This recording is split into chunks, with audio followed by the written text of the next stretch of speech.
Good morning all of you. आज मैं तुम लोगों को विशेषण पाठ पढ़ाने जा रही हूँ। व्याकरण किताब से पिछले क्लास में मैं तुम लोगों को संज्ञा और सर्वनाम पढ़ाई थी। अब आज आगे मैं विशेषण, संज्ञा सर्वनाम के बाद विशेषण तुम लोगों को जानना जरूरी है। विशेषण क्या है? तो सबसे पहले हम लोग विशेषण की परिभाषा जानेंगे। सबसे पहले क्या है? संज्ञा और सर्वनाम वाले शब्दों की विशेषता बताने वाले शब्द को हम लोग विशेषण कहते हैं। जैसे इसमें कुछ उदाहरण दिया हुआ है, शीतल, ताजी, सूखी, थोड़ा आदि। तो यहाँ पर हम शीतल ले ले। शीतल कहने का अर्थ है शीतल जल। शीतल जल कहने से क्या होता है कि ठंडा पानी। उसी तरह से ताजी फल, ताजे फल, सूखी लकड़ियां, थोड़ा सामान, थोड़ा सा सामान। तो ये सभी शब्द जो है क्या है? विशेषण शब्द कहलाते हैं। विशेषण में एक यह जो है विशेषण कहलाएगा और दूसरा होता है विशेष्य।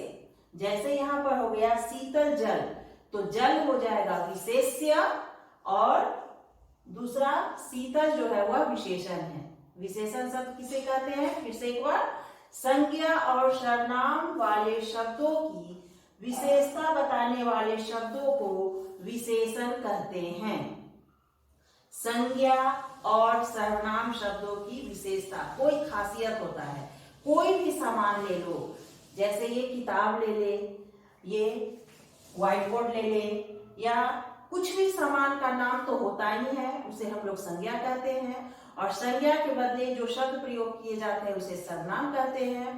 अब सर्वनाम वाले, संज्ञा और सर्वनाम वाले शब्दों की विशेषता बताने वाले शब्दों को हम लोग विशेषण कहते हैं। विशेषता बताने का अर्थ क्या है?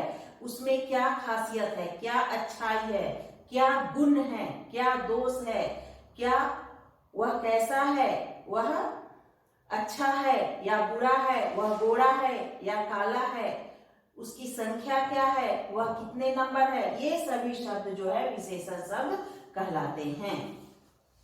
तो एक बार फिर से, संज्ञा और सर्वनाम शब्दों की विशेषता बताने वाले शब्द को हम लोग विशेषण कहते हैं। जैसे शीतल जल, तो शीतल क्या हो गया? वह शीतल जो हो गया वह ठंडा कहने का अर्थ है। जल कैसा है? शीतल है, ठंडा है। तो शीतल हो गया विशेषण और जल वहां पर हो जाएगा विशेष्य। विशेषण में एक दूसरा भाग भी आता है विशेष्य, उसे हम लोग कहते हैं विशेष्य। उसी तरह से ताजी सब्जियां, तो ताजी कहने का मतलब है एकदम फ्रेश, एकदम ताजा। तो ताजा कहने का मतलब है वह विशेषण होगा और सब्जियां जो है वह क्या हो जाएगा? विशेष्य हो जाएगा। तो जिसके बारे में हम विशेषता बताते हैं वह शब्द विशेष्य कहलाता है। अब आगे है विशेषण के प्रकार। तो विशेषण के 4 प्रकार होते हैं।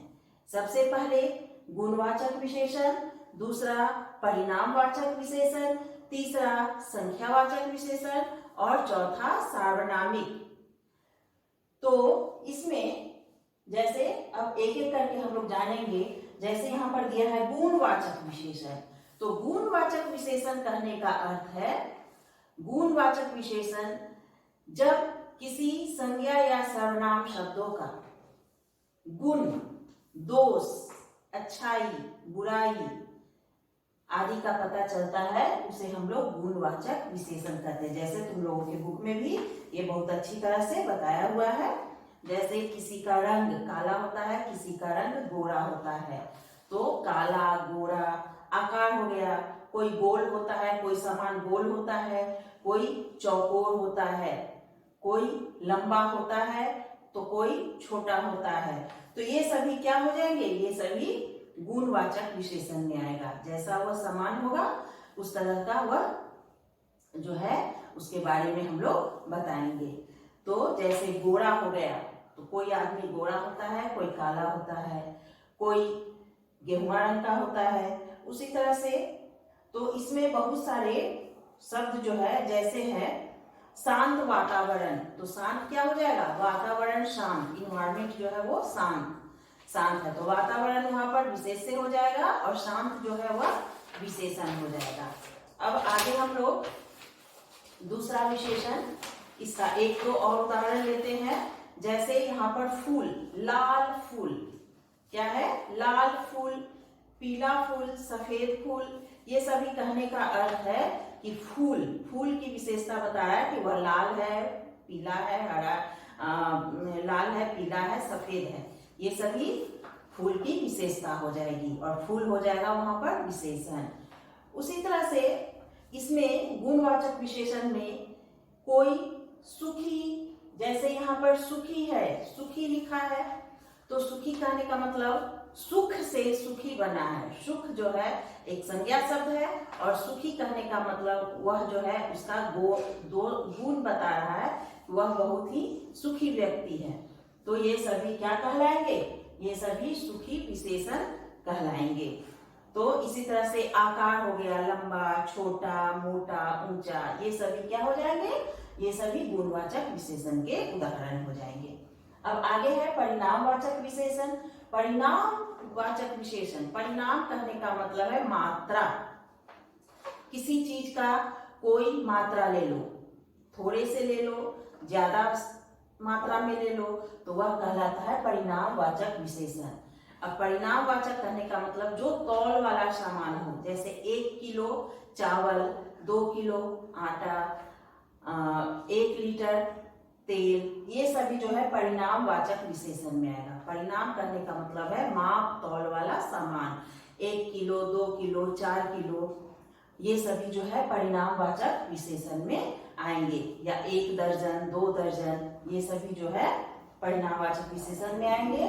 तो परिणामवाचक विशेषण का इसमें जैसे है, हमारी कक्षा में 35 छात्रा हैं, 35 छात्र छात्रा है, डाल पर बहुत सारी चिड़िया बैठी है। बहुत सारी कहने का मतलब बहुत सारी चिड़िया बैठे हैं, उसकी मात्रा कितनी है, उसको वह जो है कह रहे हैं कि बहुत सारी है चिड़िया। तो अब है परिणामवाचक विशेषण में, इसमें हम लोग इसको भी 2 भागों में बांटते हैं। परिणाम कहने का मतलब एक निश्चित परिणामवाचक होता है, दूसरा अनिश्चित परिणामवाचक। एक परिणामवाचक है जिसमें निश्चित है, वह है 1 किलो। 1 किलो कहने का मतलब है हम तौल कर हम 1 किलो सामान ले रहे हैं। या 1 लीटर, 1 लीटर दूध, आधा लीटर दही, आधा लीटर जो है दूध, ये सभी क्या हो जाएंगे? ये परिणामवाचक विशेषण हो जाएगा। उसके बाद एक अनिश्चित परिणामवाचक विशेषण होता है। दूसरा जो है, दूसरा विशेषण वह अनिश्चित परिणामवाचक होता है। अनिश्चित परिणामवाचक कहने का मतलब है जिसकी मात्रा निश्चित न हो। जैसे थोड़ा सा दूध, थोड़ा सा पानी, 1 गिलास पानी कहने से वह निश्चित में हो जाएगा, थोड़ा सा पानी कहने से वह अनिश्चित परिणामवाचक विशेषण हो जाएगा। अब तीसरा है संख्यावाचक विशेषण। जैसे चारों बच्चे खेल रहे हैं, तो चारों बच्चे वहां पर विशेष से है और चारों कहने का मतलब है संख्या, उसको हम लोग गिन रहे हैं, गिनती कर सकते हैं, उसको हम माप तोल कर नहीं, उसकी गिनती करके हम लोग जानेंगे। तो संख्यावाचक विशेषण में जिन संज्ञा या सर्वनाम शब्दों की गिनती करके बताया जाए, संख्या बताई जाए, उसे हम लोग कहते हैं संख्यावाचक विशेषण। जैसे 4, चारों ओर, चारों बच्चे, चारों ओर कहने का मतलब चारों दिशाएं, पूर्व, पश्चिम, उत्तर, दक्षिण। अनेक मतलब एक नहीं, बहुत सारे बच्चे। तो संख्यावाचक विशेषण के भी दो भाग होते हैं, एक निश्चित संख्यावाचक, दूसरा अनिश्चित वाचक। तो निश्चित संख्यावाचक में क्या है कि उसकी संख्या निश्चित होगी। जैसे चारों दिशाओं कहने का मतलब एक हो गया पूरब, पश्चिम, उत्तर, दक्षिण। उसी तरह से चारों बच्चे कहने का मतलब है बच्चे जो है 4 बच्चे हैं, वहां पर गिनती करके हम बता रहे हैं कि वो 4 बच्चे। उसी तरह से अनेक कहने का मतलब बहुत सारे बच्चे, बहुत सारे, ये सभी जो है संख्या जिसकी हम लोग गिनती ना कर सके, वह अनिश्चित संख्यावाचक विशेषण कहलाता है। अब आगे अंतिम है सार्वनामिक। सार्वनामिक विशेषण कहने का अर्थ है जो शब्द संज्ञा या सर्वनाम वाले शब्दों के पहले जुड़कर उसकी विशेषता बताता है। जैसे यहाँ पर लिखा है यह, वह, थोड़ा सा। जैसे इसमें कुछ दिए हुए हैं, इस चित्र में कौन कौन है, या उन लड़कियों को यहाँ बुलाओ। तो वहां पर उन लड़कियों, लड़की जो है वह संज्ञा शब्द है और वहां पर उन शब्द का प्रयोग हुआ है। उन लड़कियों, उन जो है उन लड़कियों के लिए प्रयोग हुआ है। तो उन जो है सिर्फ हम लड़की के लिए नहीं, सार्वनामिक कहने का मतलब है जो हम सभी शब्दों, सभी संज्ञा शब्द, संज्ञा या सर्वनाम शब्दों में हम लोग के पहले हम लोग प्रयोग कर सकते हैं। उन बच्चों, उन खिलाड़ियों, ये सभी शब्द क्या होंगे, ये सार्वनामिक होंगे, सार्वनामिक विशेषण कहलाएंगे। इसे हम लोग संकेतवाचक विशेषण भी कहते हैं। जैसे कोई बाहर खड़ा है, कोई बाहर कहने का मतलब क्या है कि हम अंदाज से कह रहे हैं कि कोई बाहर खड़ा है। कोई शब्द भी हम लोग क्या करेंगे, वह जो है सार्वनामिक होगा, किसी के लिए भी प्रयोग कर सकते हैं। तो इसी तरह से मेरा भाई कक्षा में प्रथम आया है। मेरा भाई, मेरा शब्द हम भी प्रयोग कर सकते हैं, या वहां पर मेरा, मेरी माँ खाना स्वादिष्ट बनाती है। तो ये सभी शब्द क्या हो जाएंगे, सार्वनामिक विशेषण हो जाएंगे। तो आज के लिए इतना ही। अब फिर से एक बार फिर से हम बता रहे हैं विशेषण क्या है। संज्ञा और सर्वनाम शब्दों की विशेषता बताने वाले शब्दों को विशेषण कहते हैं। जैसे शीतल, ताजी, सूखी, थोड़ा आदि। उसके बाद है विशेषण के 4 प्रकार होते हैं। गुणवाचक विशेषण, परिणामवाचक विशेषण, संख्यावाचक विशेषण और सार्वनामिक।